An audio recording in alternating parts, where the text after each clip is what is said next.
When my very important words are not enough, America cries out for more. Not too much more, just a hodgepodge of random segments.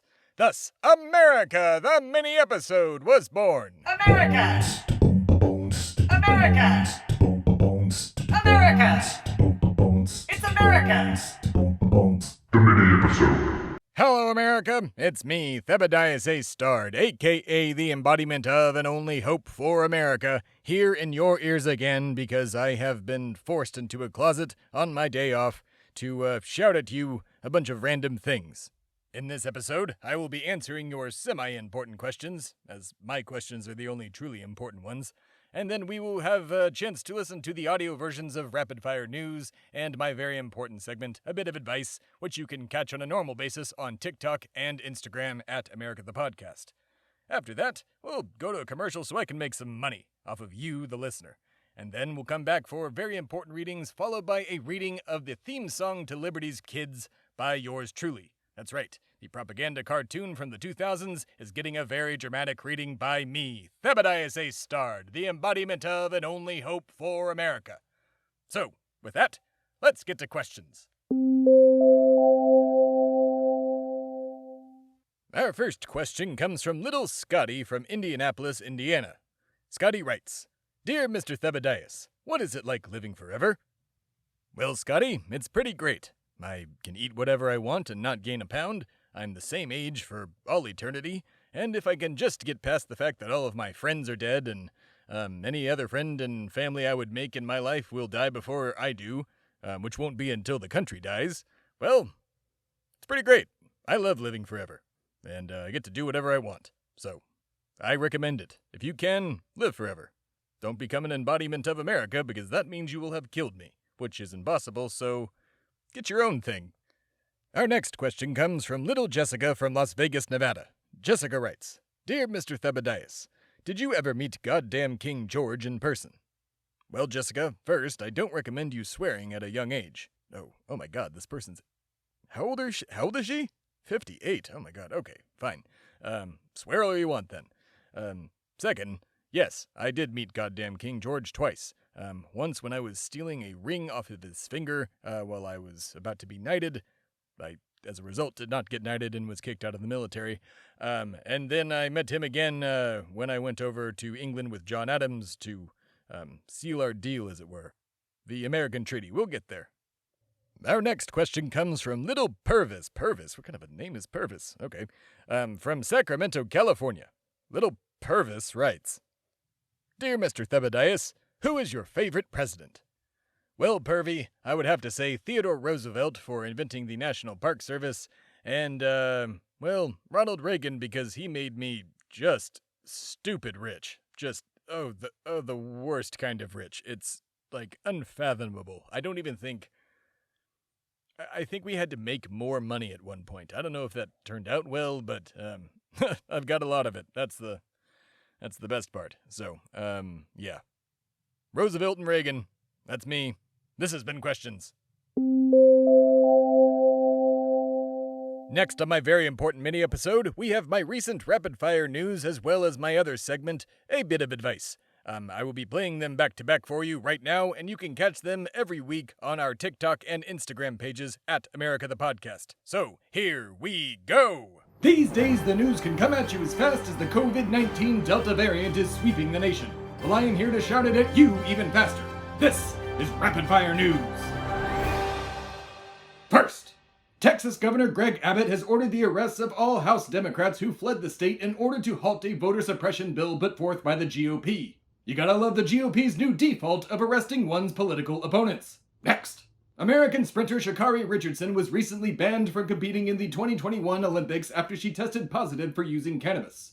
Cannabis, the ultimate performance-enhancing drug. If that performance is binge-watching Rick and Morty while eating an entire bag of pizza rolls. Next, despite the goal set forth by President Joe Biden, the United States did not reach a 70% vaccination rate by the 4th of July. In a related story, 99.7% of people who died in May of COVID-19 were unvaccinated. That is not a joke. COVID is real. Get your goddamn shot. This has been Rapid Fire News.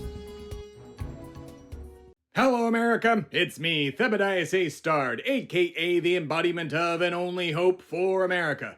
and I am here shouting at you today in the form of my very important segment, A Bit of Advice.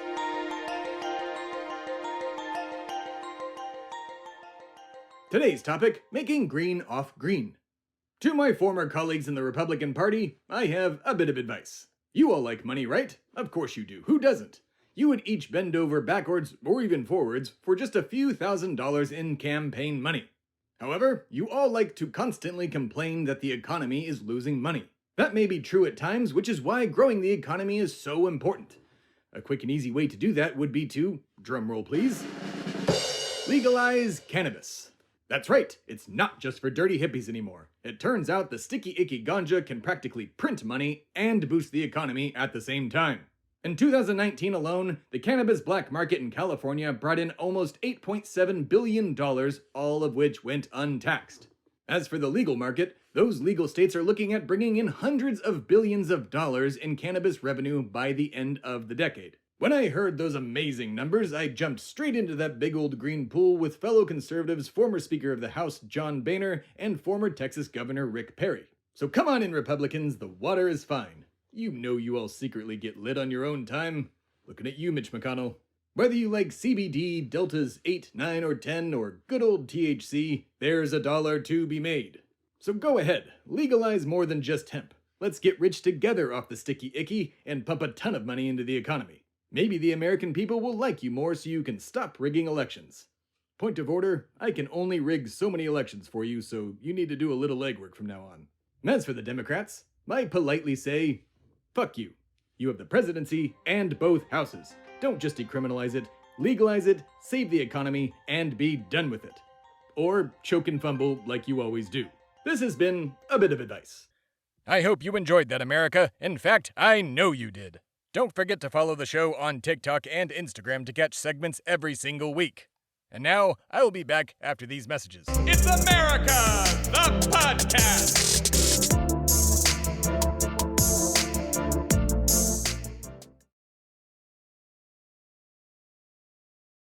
It's America, the podcast.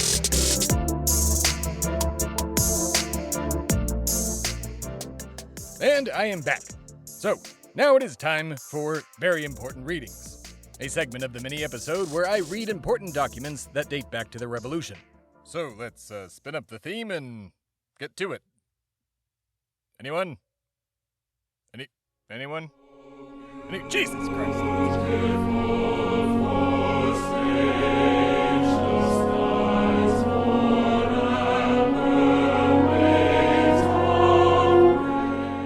So loud. Okay, let's see. Who's this first letter from? Sons of Liberty member George Hughes. George Hughes. Why do I know that name?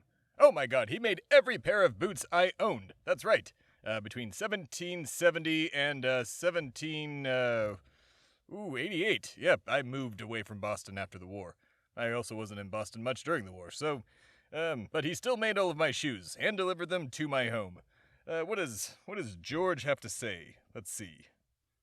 The tea destroyed was contained in 3 ships, lying near each other at what was called at the time Griffin's Wharf. On the day before the 17th, there was a meeting of the citizens of the county of Suffolk convened at one of the churches in Boston for the purpose of consulting on measures to prevent the landing of the tea or secure the people from the collection of the duty.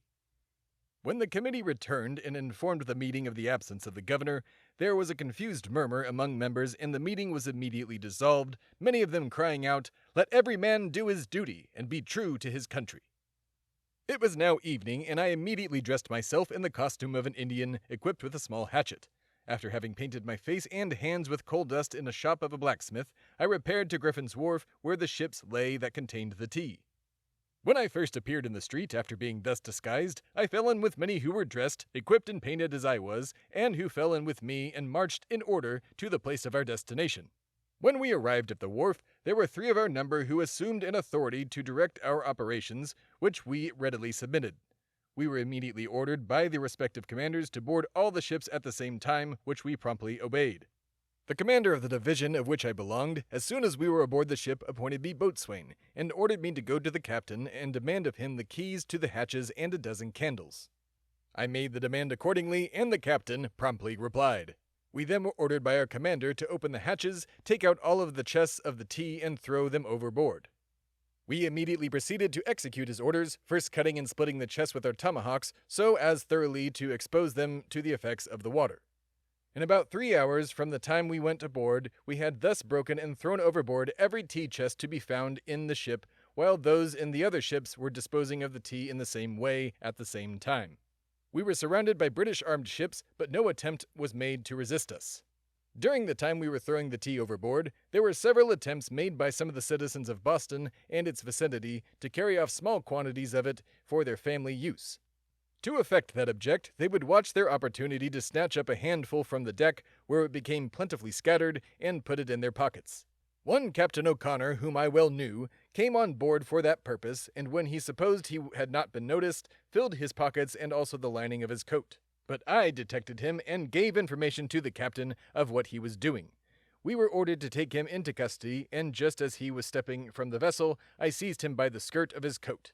He had to run a gauntlet through the crowd upon the wharf, 9 each one, as he passed, giving him a kick or a stroke. The next morning, after we had cleared the ships of the tea, it was discovered that very considerable quantities of it were floating upon the surface of the water. To prevent the possibility of any of it being saved for use, a number of small boats were manned by sailors and citizens who rowed them into the parts of the harbor wherever the tea was visible. By beating it with oars and paddles so thoroughly drenched, it was as to render its entire destruction inevitable. End of statement. Exhilarating and full of run-on sentences, to say the least.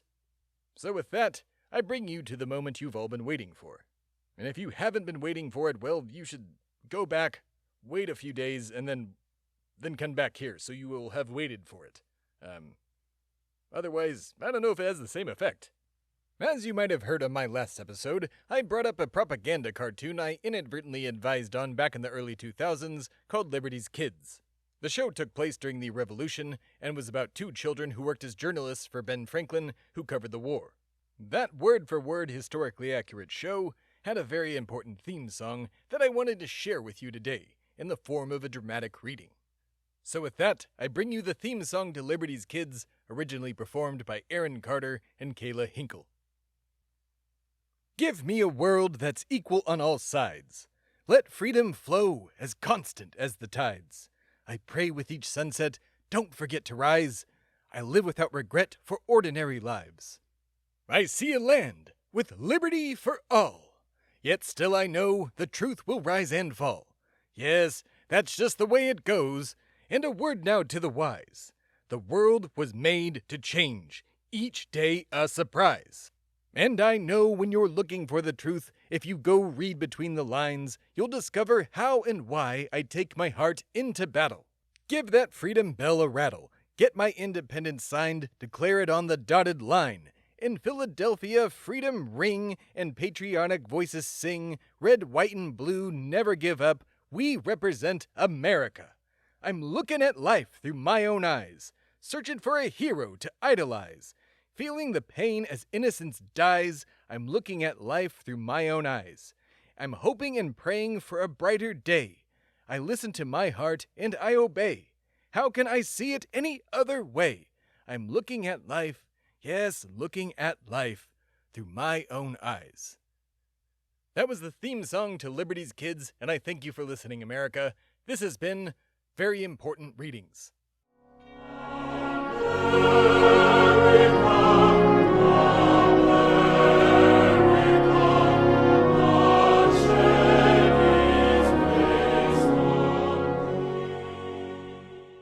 Well, America, here we are once again at my very important end of my very important mini-episode. All of what I do is very important, if you haven't noticed. So, still not sure what to do with the ends of these, so I'll just tell you to go get your COVID-19 vaccination.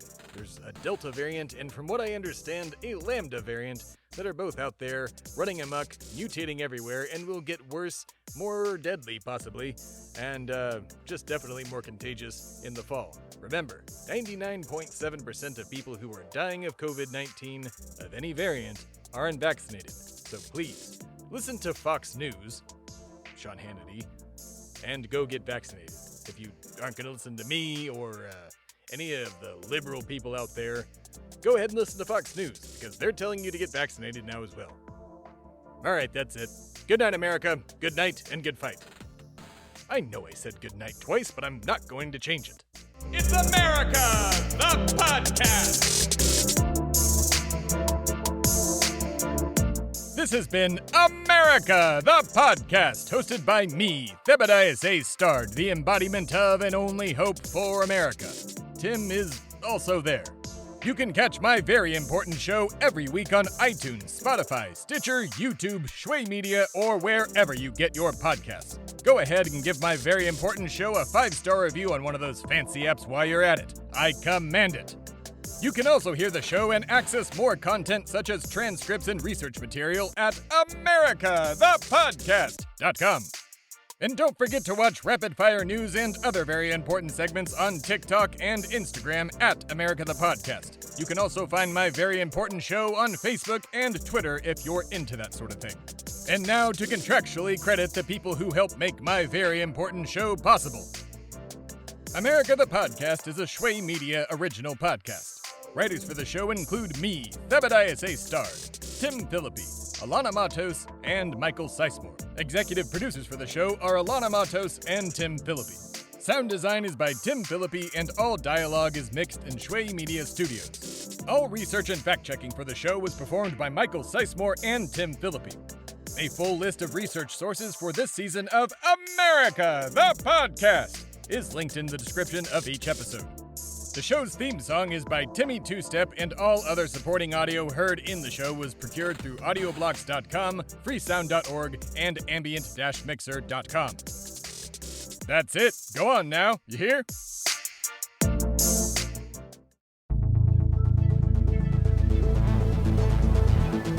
This has been a production of Shway Media, all rights reserved. For more information, please visit shwaymedia.com.